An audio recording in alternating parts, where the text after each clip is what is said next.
Hai sahabat setia Dedari, selamat datang di Depot Dedari Podcast. Dedari Podcast adalah bagian dari Rumah Sakit Ibu dan Anak Dedari Kupang, di mana kami akan membahas topik kesehatan dan topik menarik lainnya dengan narasumber yang kompeten di bidang. Kami ingin sahabat dapat mencapai sehat fisik, sehat mental, dan sehat sosial yang optimal. Semoga sahabat mendapat inspirasi sehat hari ini Hanya di Depot Dedari Podcast. Hai sahabat setia dari podcast, balik lagi bersama saya Neo di episode kali ini. Oke, seperti biasa kita selalu memberikan yang terbaik dan menarik buat teman-teman semua yang ada di rumah. Dan hari ini saya tidak sendiri seperti biasa, tapi saya ditemani oleh seorang narasumber yang cantik sekali. Kalau kalian penasaran, ayo kita langsung saja kenalan sama beliau. Halo Kak. Halo Kak. Iya, kalau kalian mau kenal, kita bakal kenalan dulu tentunya. Kakak boleh perkenalkan diri dulu ya. Oke Kak Neo, selamat pagi. Selamat pagi teman-teman semuanya. Pagi. Perkenalkan, nama lengkap saya cukup panjang ya. Apa tuh? Baik, jadi nama saya Maria Immaculata Mina Modesta Adolfincilio Dando. Singkatnya bisa dipanggil Irma atau bisa dipanggil Maria, senyamannya saja Kak. Oke, saya seorang psikolog klinis. Salam kenal untuk teman-teman semuanya. Asik, luar biasa perkenalannya yang sangat-sangat ceria ya saudara-saudara semua yang ada di rumah. Oke, sobat setia dari podcast, kita bakal kenal Kak Maria lebih dalam lagi. Nah, Kak Maria ini seorang psikolog klinis yang berpraktek di salah satu klinik jiwa di Kota Kupang ya. Dan klinik jiwa ini kita bakal kenalan lebih detail lagi. Cuman mungkin sahabat dari podcast belum tahu ya kalau sebenarnya di rumah sakit Dedari itu kita punya salah satu keunggulan nih teman-teman. Jadi rumah sakit ibu dan anak Dedari itu tidak hanya menyediakan pelayanan buat ibu dan anak, tapi juga untuk jiwa ya. Tentunya kita memiliki klinik jiwa itu yang bernama Klinik Utama Jiwa Dewanta Mental Healthcare yang beralamat di Pasir Panjang. Buat teman-teman yang masih penasaran, sebentar kita bakal kenal lebih jauh lagi tentang apa itu klinik DMH atau klinik Dewanta. Dan Kakak Maria sebagai salah satu psikolog klinis di tempat itu sudah berpraktek sejak kapan Kak? Baik, saya bergabung di Klinik Dewanta Mental Healthcare sejak bulan Mei tahun 2024. Jadi setelah menyelesaikan pendidikan magister profesi, kembali ke Kupang karena waktu itu saya mengambilnya di luar karena di Kupang memang belum ada. Benar sekali. Dan memang selalu pingin untuk kembali ke Kupang untuk bisa membantu dalam hal psikologi, pendampingan dan kebutuhan masyarakat tentang kesehatan mental. Seperti itu, Kak. Kakak boleh cerita sedikit dong, berbagi tentang awal kakak berkarir di Kota Kupang itu seperti apa Kak sebagai seorang psikolog klinis, apalagi baru fresh graduate langsung jadi psikolog klinis nih. Silakan Kak Maria. Baik Kak, pastinya itu sangat penuh canda, tawa, tangis, dan air mata juga ya. Karena kita ketahui bahwa di Kota Kupang kebutuhan untuk psikolog itu pasti sangat banyak. Karena perkembangan teknologi, zaman, kebutuhan masyarakat tentang kesehatan mental itu sangat penting. Sedangkan profesi psikologi di Kota Kupang dan juga di Nusa Tenggara Timur itu masih sangat sedikit. Sehingga bagaimana cara biar kita bisa menjangkau semua masyarakat dengan kemampuan yang kita miliki.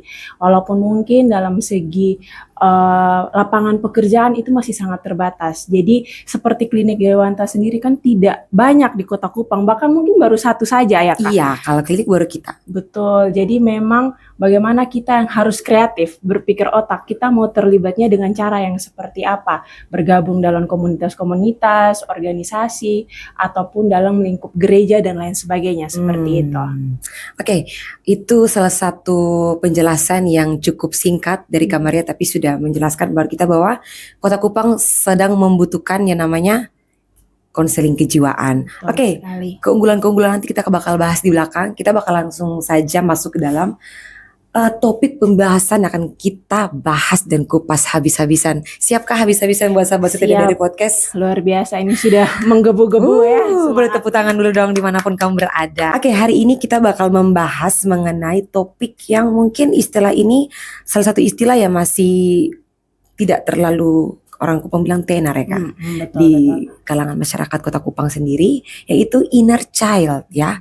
Kalau untuk inner child sendiri itu mungkin untuk kita sudah tahu, tapi mungkin Kakak bisa jelaskan sedikit dong garis besar inner child itu seperti apa Kak? Baik, inner child itu adalah bagian dari diri kita Ya. yang masih menyimpan kenangan, memori, ataupun pengalaman tentang masa kecil kita. Jadi seperti sosok anak kecil yang tumbuh dalam diri kita hingga kita beranjak dewasa. Jadi anak kecil yang membawa setiap luka ataupun setiap kebahagiaan yang kita terima sejak kecil hingga kita dewasa, seperti itu. Itu dia konsep kecil atau garis besar dari inner child itu sendiri. Oke, pembahasan kita mulai lebih dalam ya. Kita akan lebih mengerucut pada topik kita pada hari ini. Jadi topik kita sebenarnya hari ini mengenai inner child sebagai kunci kesuksesan dari sebuah hubungan ya Kak. Jadi untuk itu mungkin saya langsung saja berikan kesempatan pada Kakak Maria menjelaskan kepada kita semua hari ini mengenai pentingnya inner child dalam sebuah keberhasilan hubungan. Silakan Kak. Baik. Nah, kalau kita berbicara mengenai inner child adalah kenangan masa lalu, pengalaman yang telah kita lalui, maka pastinya itu akan sangat mempengaruhi cara kita berpikir, cara kita berperasaan dan juga berperilaku.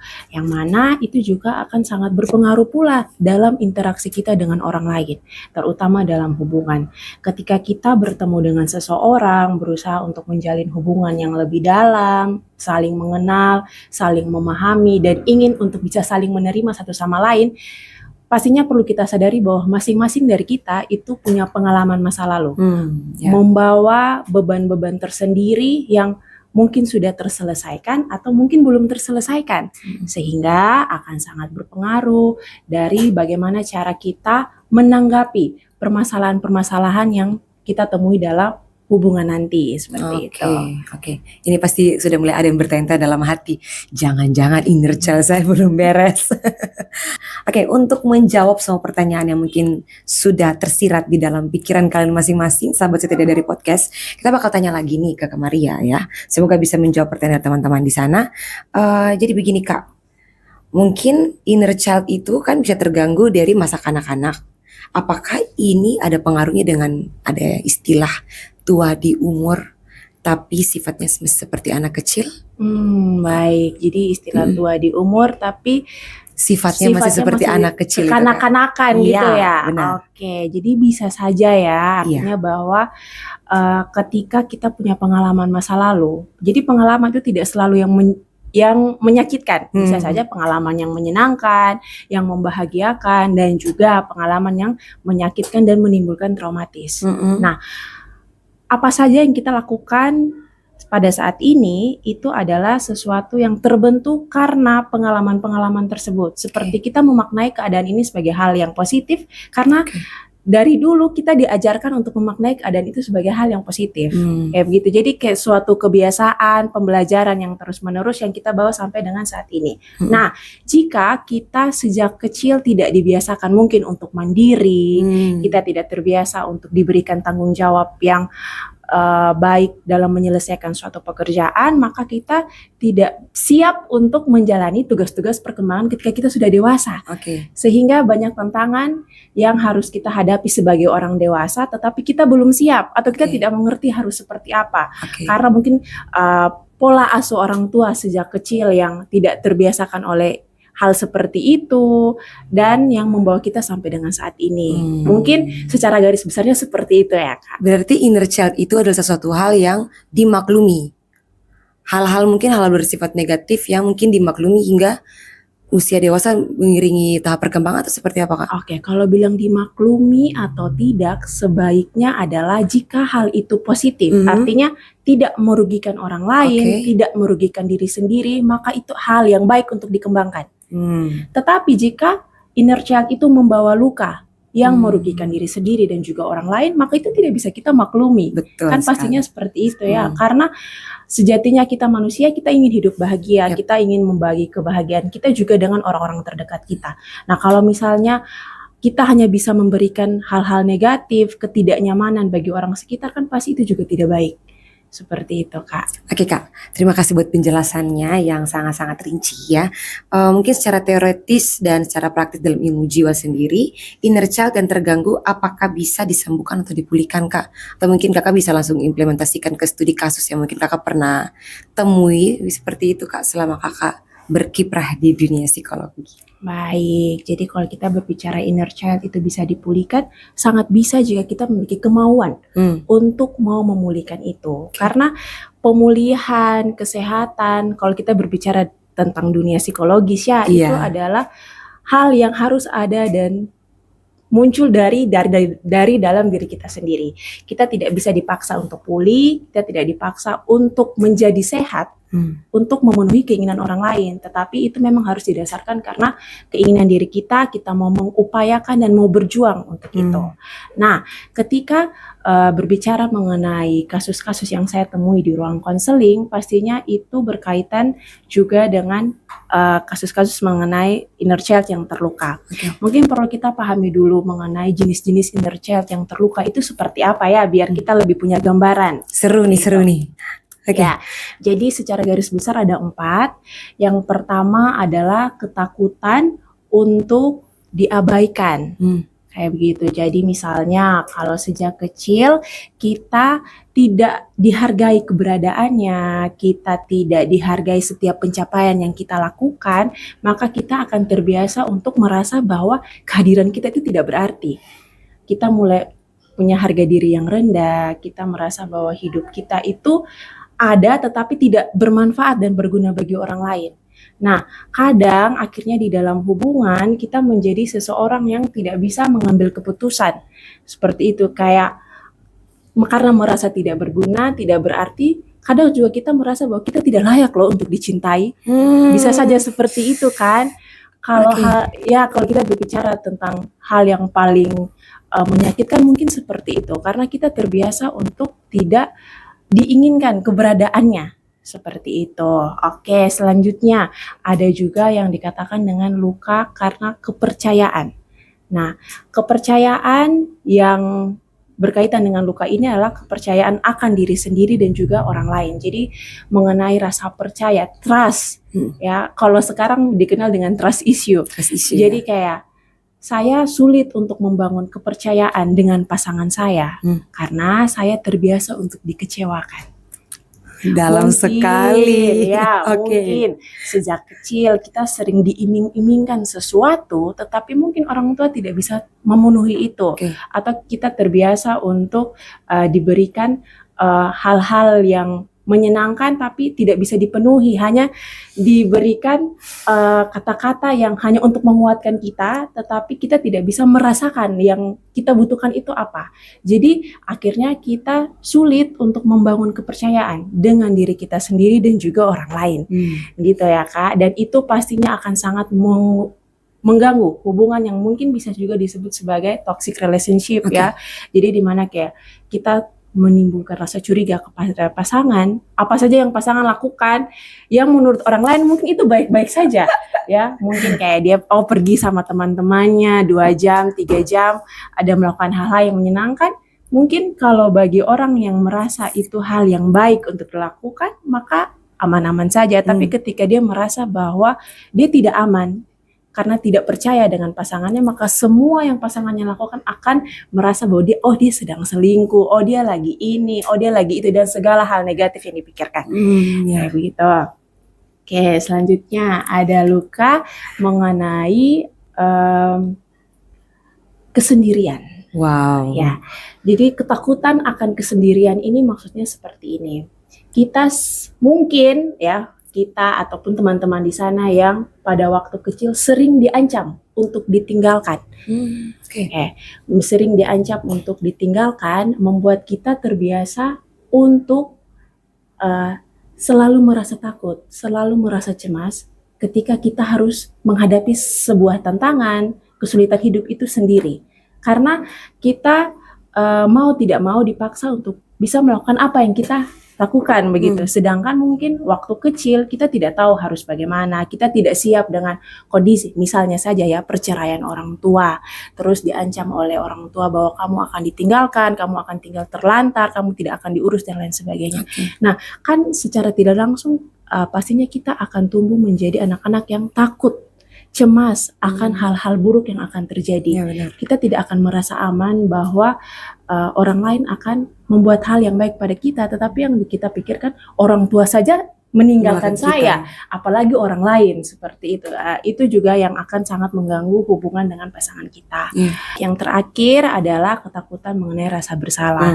Nah, rasa bersalah ini biasanya timbul karena pengalaman-pengalaman di masa lalu yang berkaitan dengan apapun yang kita lakukan seringkali dianggap sebagai hal yang negatif, sering dikritik, sering dibanding-bandingkan, sehingga seseorang tidak memiliki kemampuan akan diri, merasa bahwa dia itu mampu melakukan sesuatu, karena yang dilakukan itu pasti akan dinilai hal yang salah, hal yang buruk. Nah, itu bisa saja berkaitan dengan apa saja yang kita lakukan ya. Artinya bahwa kesalahan itu benar-benar pure dari diri kita sendiri, atau karena ketika kita melakukan sesuatu dengan orang lain. Maksudnya seperti ini. Bisa saja kesalahan itu dibuat oleh orang lain ya, tapi karena dia dalam satu tim kerja yang sama, dalam satu lingkungan kerja yang sama, jadi dia merasa bahwa oh itu karena campur tangannya dia dan menyebabkan hal buruk itu terjadi, kesalahan itu bisa terjadi. Jadi bagi orang lain yang mungkin merasa sudahlah tidak apa-apa, itu hal yang bisa diselesaikan, itu tidak terlalu merugikan diri kita, tidak terlalu merugikan tujuan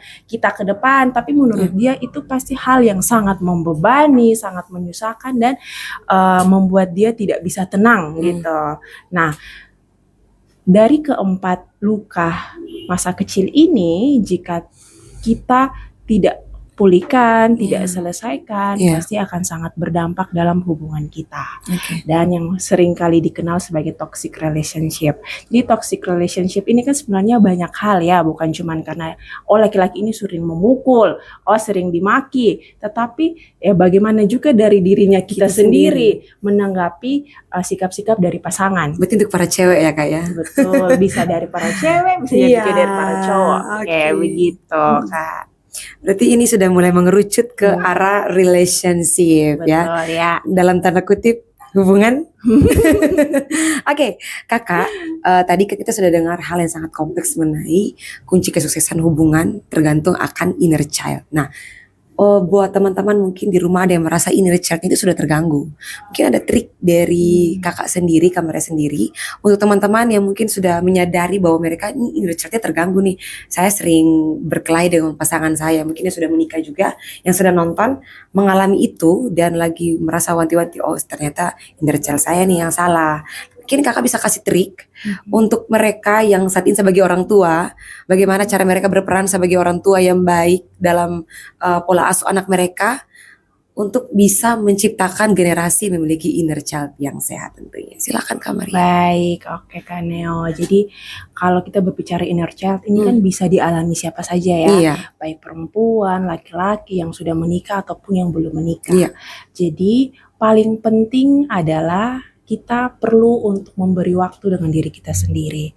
Karena kalau kita berbicara inner child ini kan sebenarnya kenangan masa lalunya diri kita, bukan orang lain, ya kan? Jadi seperti anak kecil yang kita bawa sampai dengan dewasa, terus kita tidak siap dengan tantangan-tantangan di kehidupan kita yang dewasa, akhirnya memicu perasaan-perasaan di masa lalu yang membuat kita tidak aman. Seperti itu. Nah, untuk itu perlu untuk kita memberi waktu, ruang untuk lebih mengenal diri kita sendiri. Mungkin ada orang yang sudah mengenal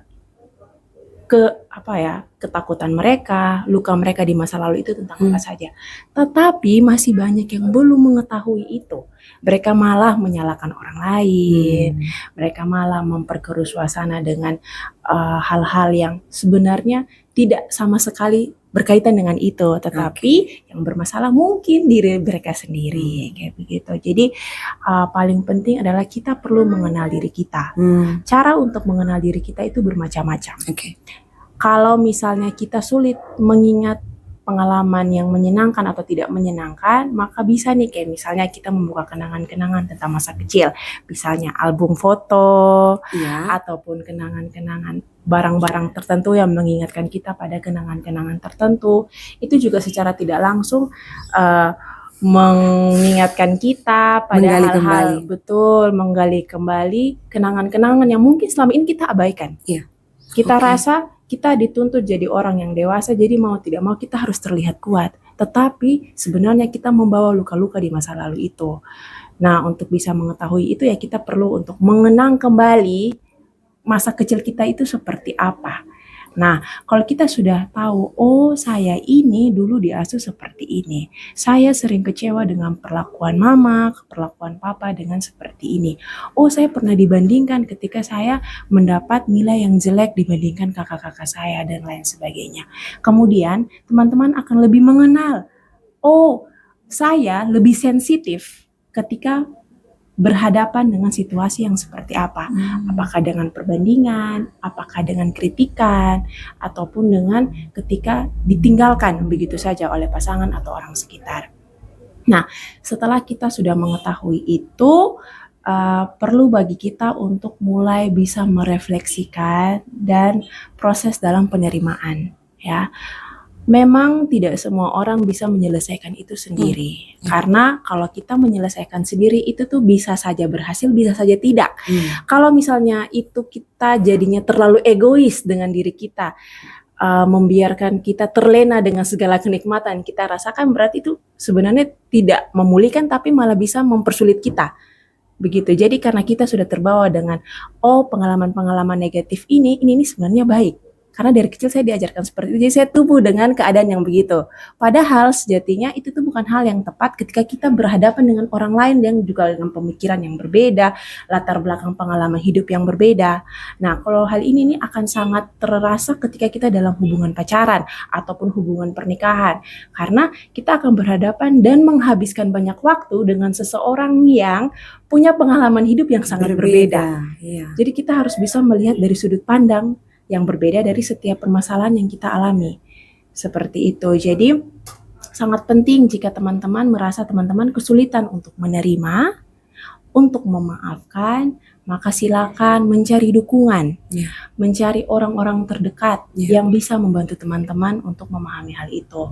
Nah, untuk mencari dukungan itu, temukanlah orang-orang yang bisa membantu teman-teman ya. Jadi tidak semua orang akan membuat kita nyaman, terbuka dengan apa yang kita rasakan. Ya, mungkin hal-hal yang menurut kita rahasia, hal-hal yang membuat kita kayak ini saya malu kalau menceritakan ke orang yang belum saya kenal, bisa saja teman-teman mulai terbuka dengan orang terdekat, sahabat, saudara, ataupun pasangan teman-teman. Jika memang orang tersebut siap untuk mendengarkan ya, itu juga kita perlu pastikan lagi. Ketika kita ingin berbagi kepada orang lain, kita pastikan bahwa apakah mereka siap mendengarkan apa yang kita katakan, apakah mereka siap membantu kita, atau jangan sampai apa yang kita ceritakan malah diceritakan kembali ke orang lain. Itu ya, jadi kayak trust issue kita jadinya menambah-nambah kayak gitu. Jadi, nah kalau misalnya teman-teman merasa khawatir atau tidak mendapatkan lingkungan yang suportif tentang itu, teman-teman bisa bertemu dengan psikolog, bertemu dengan psikiater, bertemu dengan konselor untuk membahas tentang hal ini. Kayak begitu. Nah, ketika mendapatkan pendampingan secara profesional, maka memang akan ada teknik pendekatan psikologis yang akan diberikan, yang mana sesuai dengan kebutuhan, kondisi, dan kemampuan teman-teman dalam melakukannya. Seperti itu. Nah, paling mudah atau paling sederhana untuk dilakukan adalah teknik journaling. Mungkin Kak Neo pernah tahu ya teknik journaling. Kita sudah pernah mendengar di dunia psikologis itu hal yang sangat umum.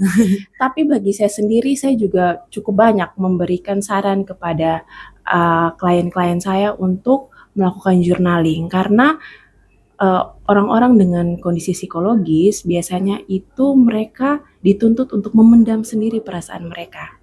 Di satu sisi mungkin mereka tidak ada tempat yang aman untuk bercerita. Mau nangis Kak, sumpah. Bercerita kayak misalnya ya, tidak ada orang tua yang siap mendengarkan cerita mereka, tidak ada saudara yang bisa memberikan waktu untuk berbagi dengan mereka, sehingga mereka harus merasakan itu sendiri. Bahkan ketika mau menangis pun harus mencari situasi yang tepat untuk menangis. Seperti kalau kita pikir kembali ya, kalau kita menangis ya menangis saja, iya kan? Tetapi perlu kita ketahui menangisnya itu karena apa? Tidak tiba-tiba kita menangis yang sangat tidak bisa terkontrol, tidak bisa dikendalikan karena hal yang tidak kita sadari. Nah, jadi perlu untuk kita menemukan lingkungan yang aman untuk kita. Nah, ketika tidak menemukan lingkungan yang aman itu, ketika datang ke psikolog mungkin kita akan banyak membahas, banyak bercerita, menenangkan klien. Tetapi ketika dia pulang, dia akan kembali Apa yang akan terjadi? kembali lagi ke lingkungan yang membuat dia tidak aman untuk berbagi perasaan. Jadi dengan journaling biasanya saya meminta klien saya untuk menuliskan apa saja hal yang dirasakan setiap hari, menyenangkan, tidak menyenangkan, ataupun insight-insight yang dirasakan. Ya, dengan begitu, dengan menulis, dia juga bisa merefleksikan apa yang dia alami itu sudah selayaknya kah, sepantasnya kah, atau saya harusnya bisa lebih kuat ketika menghadapi situasi ini. Karena kita sebagai manusia itu sangat mudah bereaksi ya terhadap stimulus atau hal-hal yang ada di sekitar kita. Jadi kita perlu untuk bisa mengelola emosi-emosi itu. Kapan kita harus bereaksi seperti ini? Kapan kita perlu untuk memendamnya dulu, melihat situasinya. Bisa atau tidak saya menyampaikan seperti itu? Bisa atau tidak saya marah di situasi yang seperti ini? Layak atau tidak? Pantas atau tidak? Menyelesaikan masalah atau tidak? Nah, kayak begitu. Mungkin secara sederhananya bisa dengan teknik journaling ataupun dengan melakukan meditasi. Nah, sekarang kan kalau kita bilang di YouTube ya, itu kan sudah banyak video-video ya yang ada guide-nya, yang ada panduannya, dibantu untuk mengenal masa lalu, menerima, memaafkan, dan berproses untuk bisa menjadi pribadi yang dewasa. Dan menghadapi tantangan-tantangan yang harus dilaluinya, seperti itu. Ini pembahasannya sangat panjang dan sangat-sangat kena di hati ya Kak. Kalau saya sendiri merasa di hati, berarti saya yakin bahwa teman-teman di rumah juga mengalami hal itu. Teman-teman ya, mungkin yang sudah terlanjur mengalami krisis inner child, silakan cari orang yang dapat kamu percaya ya. Kalau tidak ada yang bisa kamu percaya, seperti tadi Kak Maria Dando sampaikan bahwa silakan cari tenaga spesialis jiwa seperti psikolog klinis ataupun psikiater ya. Dan karena itu pas semuanya terjamin kerahasiaannya ya Kak ya.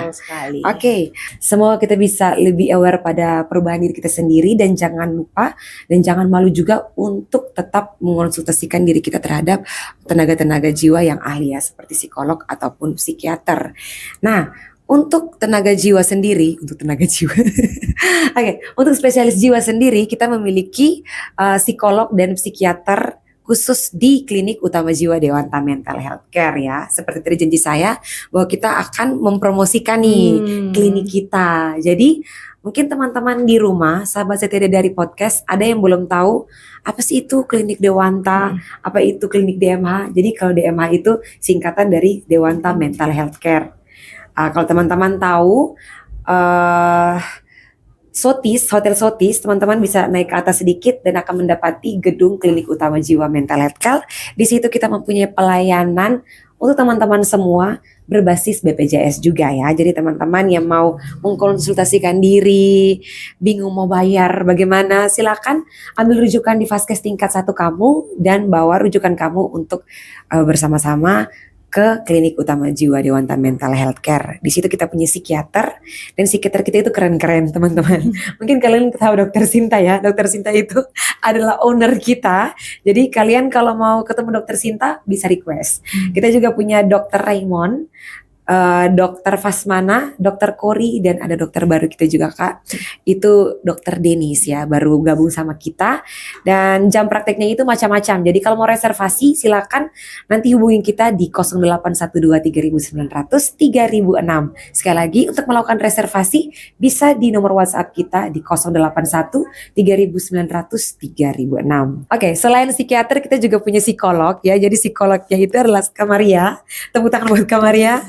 Psikolog yang sudah berpraktik dari bulan Mei 2024 ya di Dewanta Mental Health Care. Kita juga punya salah satu lagi psikolog. Iya, nanti psikolog itu masih misterius ya kan. Nanti akan dikenalkan di podcast edisi selanjutnya. Jadi ditunggu ya teman-teman. Ditunggu. Jangan lupa untuk terus pantau kita. Mungkin nanti beliau akan muncul di lain episode. Membawa ini kan materi yang lebih menarik. Iya, benar sekali. Jadi saya tidak hanya akan berhenti di sini. Saya masih membacakan dulu buat teman-teman beberapa pelayanan yang ada di Klinik DMH sendiri. Jadi Klinik DMH ini bukan hanya melayani pasien yang BPJS, tapi juga yang tidak BPJS atau yang berbayar umum ya. Jadi jenis pelayanan yang akan kita berikan itu antara lain adalah konseling pranikah, family terapi, hipnoterapi, psikoterapi behavior dan terapi relaksasi, juga ada MMPI ya, tes MMPI untuk remaja dan dewasa. Ini yang lagi gencar-gencarnya nih, yang lagi mau tes-tes ya, lagi mau tes-tes silakan. Yang butuh surat keterangan. Betul. Silakan pergi ke Klinik Utama Jiwa Dewanta Mental Healthcare dan kalian akan dapatkan tes MMPI dengan harga yang bisa kalian diskusikan dulu dengan pihak kami tentunya. Oke. Kemudian kami juga punya pelayanan psikologi. Mau saya jelaskan Kak? Silakan, Oke. Kak. Ya, pelayanan untuk klinis psikologi sendiri itu kita akan punya, kita sudah punya konseling individu, lalu kita punya tes kesiapan masuk sekolah, tes minat bakat dan penjurusan, tes intelijensi atau tes IQ, dan rekrutmen pekerjaan, juga pembinaan untuk orang tua dan anak. Ini biasanya lebih ke dunia pendidikan ya Kak ya. Ya, betul. Untuk orang tua yang mungkin merasa anaknya sudah harus sekolah nih, tapi anaknya belum siap. Atau mungkin orang tuanya rasa kalau ini anak saya sudah bisa tulis A, B sampai Z, dia sudah harus sekolah nih Kak, tapi sekolahnya mungkin belum bisa menerima dan butuh surat untuk sebagai rekomendasi. Silakan datang di tempat kami untuk mendapatkan rekomendasi tersebut dengan harga yang juga dapat didiskusikan dulu dengan pihak kami. Oke. Selanjutnya kami punya layanan untuk UGD. Itu Kak, mungkin ada beberapa yang belum tahu ya Kak. Setelah Iya, kita betul. bincang-bincang di luar, ternyata ada yang baru tahu kalau DMH ini punya UGD. Luar biasa Ya. ya berarti. Kita punya UGD 24 jam teman-teman, setiap hari. Jadi bebas kalian kalau merasa ada yang urgensi, seperti mungkin ada rencana untuk bunuh diri, dia tidak bisa untuk ketawa-ketawa ya Kak, karena ini lagi gencar-gencarnya nih Kak di NTT dari awal tahun kemarin, Ya. banyak yang bunuh diri teman-teman. Jadi kalau mungkin punya kenalan, punya keluarga, bahkan diri kamu sendiri yang mengalami itu, sadar diri kamu sendiri dan silakan pergi ke klinik kita. Langsung ke UGD, kasih tahu ke perawat, saya butuh atau keluarga saya butuh.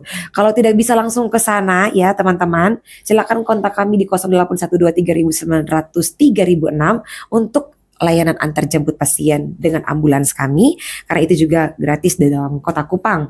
Dan untuk teman-teman yang masih bingung nih, kita punya pelayanan dari kelas berapa nih? Kita punya pelayanan dari kelas 1 hingga kelas 3 dan VIP.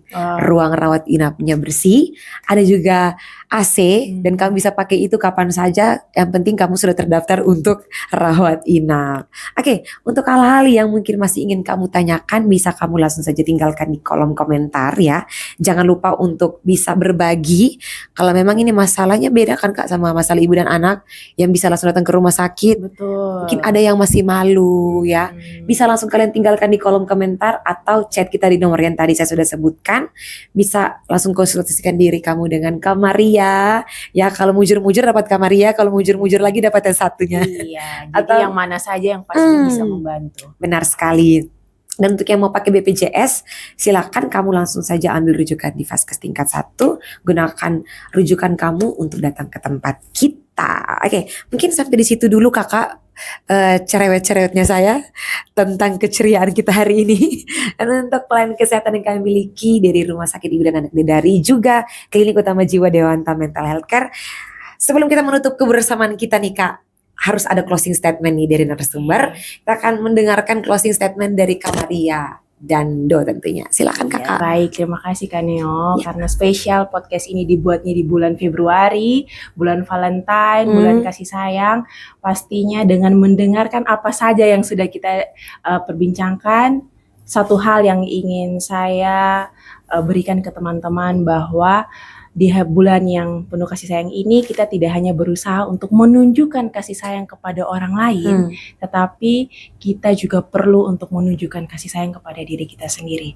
Bagaimana kita bisa menerima setiap kekurangan dan kelebihan yang kita miliki, setiap luka, pengalaman, baik itu menyenangkan ataupun tidak menyenangkan di masa lalu, dan apa saja yang membentuk kita sampai dengan saat ini. Seperti itu. Jadi tidak hanya memberikan kasih sayang kepada orang lain, tetapi yang paling utama memberikan kasih sayang kepada diri kita sendiri. Itu yang lebih utama.